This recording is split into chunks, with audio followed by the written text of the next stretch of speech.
സ്ഥാനാർത്ഥി പട്ടികയിൽ നിന്ന് ഒഴിവാക്കപ്പെട്ട കെ സുധാകരനെ അടിയന്തരമായി ഡൽഹിക്ക് വിളിപ്പിച്ച ഹൈക്കമാൻഡ്. കോൺഗ്രസ് ദേശീയ അധ്യക്ഷൻ മല്ലികാർജ്ജുൻ ഖാർഗെ ഉൾപ്പെടെയുള്ള ഹൈക്കമാൻഡ് പ്രതിനിധികളുമായി കൂടിക്കാഴ്ച നടത്തും. താരപ്രചാരകരുടെ പട്ടികയിൽ സുധാകരനെ ഉൾപ്പെടുത്തിയതിന് പിന്നാലെയാണ് ഡൽഹിക്ക് വിളിപ്പിച്ചത്. ഡാൻ കുര്യൻ ചേരുന്നു. വിവരങ്ങളുമായി ഡാൻ, ഈ വിളിപ്പിക്കൽ എന്തോ പ്രാധാന്യമുണ്ടല്ലോ, എന്താണ് സംഭവം?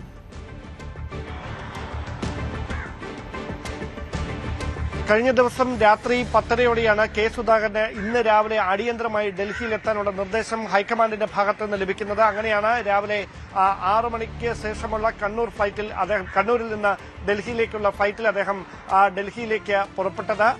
കൃത്യമായി കോൺഗ്രസിന്റെ ദേശീയ നേതൃത്വം നേരത്തെ അദ്ദേഹത്തെ ഡൽഹിയിലേക്ക് വിളിപ്പിക്കും എന്നുള്ള വിവരങ്ങൾ നേരത്തെ നമ്മൾ തന്നെ പങ്കുവച്ചതാണ്. അതായത് ഈ സ്ഥാനാർത്ഥി പട്ടികയിൽ നിന്ന് അദ്ദേഹത്തെ ഒഴിവാക്കുന്ന ഒരു സാഹചര്യമുണ്ടായപ്പോൾ അതിനോട് അദ്ദേഹം സ്വീകരിച്ച നിലപാട് അത് കോൺഗ്രസിന്റെ ദേശീയ നേതൃത്വത്തെയും സംസ്ഥാന നേതൃത്വത്തെ മുഴുവൻ സമ്മർദ്ദത്തിലാക്കുന്ന ഒരു സാഹചര്യത്തിലേക്ക് കാര്യങ്ങൾ മാറിയിരുന്നു.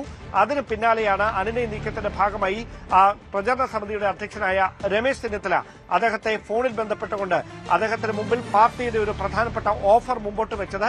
ആ ഓഫർ KPCCയുടെ അധ്യക്ഷ പദവി അദ്ദേഹത്തിന് തിരികെ നൽകാമെന്നുള്ളതായിരുന്നു. പക്ഷേ അന്ന് അദ്ദേഹം അതിന് കൃത്യമായൊരു മറുപടി നൽകിയിരുന്നില്ല. അതിനുശേഷമാണ് മല്ലികാർജ്ജുന ഖാർഗെ തന്നെ അദ്ദേഹത്തെ ഫോണിൽ വിളിച്ചുകൊണ്ട് കൃത്യമായി ഈ വിഷയത്തിൽ ഒരു ഇടപെടൽ ദേശീയ നേതൃത്വം നടത്തും, കെ സുധാകരനെ കൃത്യമായൊരു പരിഗണന നേതൃതലത്തിൽ പാർട്ടി തലത്തിൽ ഉറപ്പാക്കുമെന്ന് വാക്കുകൊടുത്തത്. അതിനുശേഷം ഡൽഹിയിലേക്ക് വിളിപ്പിക്കുമെന്ന് പറഞ്ഞിരുന്നു. ഒരുപക്ഷെ അത് 25-ാം തീയതിക്ക് മുമ്പ് വിളിപ്പിക്കുമെന്ന സൂചനകളായിരുന്നു ആദ്യം പുറത്തു വന്നതെങ്കിൽ അത് 2 ദിവസം കൂടി വൈകി എന്നതാണ് എടുത്തു പറയേണ്ടത്. തുടർന്ന് ഇന്നലെ രാത്രി 10:30 ഇന്ന് രാവിലെ അടിയന്തരമായി ഡൽഹിയിൽ എത്താനുള്ള നിർദ്ദേശം നൽകിയത്. പാർലമെന്റിൽ ചില കാര്യങ്ങളുണ്ട്, ഔദ്യോഗികമായ ചില കാര്യങ്ങളുണ്ട് എന്ന് മാത്രമാണ് അദ്ദേഹത്തിന്റെ ഓഫീസ് നൽകുന്ന വിശദീകരണം. പക്ഷേ അതിനപ്പുറത്തേക്ക് കോൺഗ്രസിന്റെ ദേശീയ അധ്യക്ഷൻ മല്ലികാർജ്ജുന ഖാർഗെയുമായും മറ്റ് ഹൈക്കമാൻഡ് പ്രതിനിധികളുമായും കെ സുധാകരൻ കൂടിക്കാഴ്ച നടത്തുമെന്നാണ് നമുക്ക് ലഭിക്കുന്ന വിവരം. അങ്ങനെയാണെങ്കിൽ അനുനയ നീക്കത്തിന്റെ ഭാഗമായി താരപ്രചാരകരുടെ 40 പേരുടെ പട്ടികയിൽ ഇടം പിടിച്ച കെ സുധാകരൻ പാർട്ടിയുടെ നേതൃതലത്തിൽ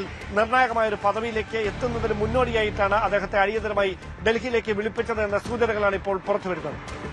റൈറ്റ്. എന്നാലും കെ സുധാകരനെ ഇപ്പോൾ ഇതാ ഡൽഹിക്ക് വിളിപ്പിച്ചിരിക്കുന്നു. നിർണായകമായുള്ള ചർച്ചകൾ അവിടെ നടക്കുമെന്നാണ് പ്രതീക്ഷിക്കുന്നത്. ഡാൻ കുര്യനാണ് വിവരങ്ങളുമായി ചേർന്നത്.